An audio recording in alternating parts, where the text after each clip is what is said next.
نحمده ونصلي على رسوله الكريم أما بعد فأعوذ بالله من الشيطان الرجيم بسم الله الرحمن الرحيم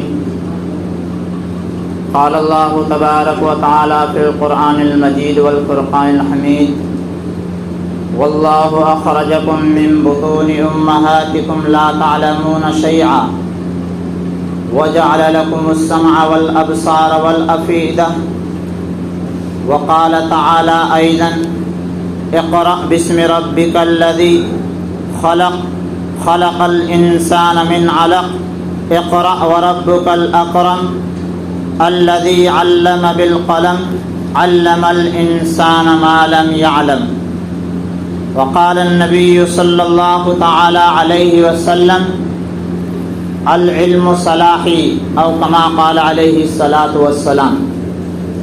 درود شریف پڑھو. اللهم صل على سيدنا ومولانا محمد وعلى آل سيدنا ومولانا محمد وبارك وسلم. اللهم صل على سيدنا ومولانا محمد وعلى آل سيدنا ومولانا محمد وبارك وسلم. اللهم صل على سيدنا ومولانا محمد وبارك وسلم. میرے عزیز بھائی اور بزرگوں، اللہ رب العزت نے اپنا کرم اور انعام فرمایا کہ جمعہ کی نماز ادا کرنے کے لیے ہمیں اپنے گھر میں آنے کی توفیق عطا فرمائی. میں نے آپ کے سامنے دو جگہوں سے قرآن کریم کی آیتیں پڑھی ہیں اور اللہ کے نبی حضرت محمد صلی اللہ علیہ وسلم کی ایک حدیث کا ٹکڑا پڑھا. اللہ تبارک و تعالیٰ فرماتے ہیں کہ واللہ اخرجکم من بطون امہاتکم لا تعلمون شیئا، کہ انسان جب تو اپنی ماں کے پیٹ سے اس دنیا میں آیا، یعنی تجھے اللہ تعالیٰ فرماتے ہیں کہ میں نے وجود بخشا. جس وقت تو دنیا میں آیا تو کچھ بھی نہیں جانتا تھا، اور حقیقت بات بھی یہی ہے کہ جب انسان ماں کے پیٹ سے باہر آتا ہے تو بالکل مطلق جاہل ہوتا ہے، بالکل جاہل ہوتا ہے. اللہ تبارک و تعالیٰ نے علم حاصل کرنے کی صلاحیت اور طاقت انسان ہی کو دی، لیکن جب وہ ماں کے پیٹ سے باہر آتا ہے تو اس وقت اس کے پاس علم نہیں ہوتا ہے. جب وہ آگے چل کر عقل مند ہوتا ہے، سمجھدار ہوتا ہے، تو اللہ تبارک و تعالیٰ نے اس کے لیے علم کے آلات بنائے ہیں. وَجَعَلَ لَكُمُ السَّمْعَ وَالْأَبْصَارَ وَالْأَفْئِدَةَ. اللہ تعالیٰ فرماتے ہیں کہ تمہیں آنکھیں دی، سننے کے لیے کان دیے، اور سمجھنے اور سوچنے کے لیے دل و دماغ دیا. ان چیزوں کے ذریعے سے انسان علم حاصل کرتا ہے. دنیا کی کوئی دوسری مخلوق اللہ تبارک و تعالیٰ نے انسان کے علاوہ علم حاصل کرنے کی صلاحیت اور طاقت کسی کو نہیں دی. اس دنیا میں جتنے بھی جانور بس رہے ہیں، جو زندہ مخلوق ہے، اللہ تبارک و تعالیٰ نے ان کو اس دنیا میں آنے کے بعد علم حاصل کرنے کی صلاحیت نہیں دی، بلکہ ہر جاندار انسان کے علاوہ وہ پیدا ہونے کے وقت ہی اپنا علم ساتھ میں لے کر آتا ہے. یعنی اللہ تبارک و تعالیٰ پیدا کرتے ہی وقت ضرورت کا علم ان کو پہلے ہی سے دے دیتے. جیسے مثال کے طور پر آپ دیکھیے کہ بکری کا بچہ جب وہ ماں کے پیٹ سے باہر آتا ہے تو تھوڑی دیر کے بعد میں وہ بچہ اپنے پاؤں پر کھڑا ہو جاتا ہے، اور کھڑا ہونے کے بعد وہ ماں کے تھنوں سے دودھ پینا شروع کر دیتا ہے. اس بکری کے بچے کو کس نے سکھایا کہ تیری خوراک بکری کے تھنوں کے اندر رکھی ہوئی ہے؟ چاہے انسان پاس میں ہو یا نہ ہو، اس بکری کے بچے کو کوئی دودھ پلانے والا نہ ہو تو بھی بکری کا بچہ جو ہے دودھ پی لے گا. بعض مرتبہ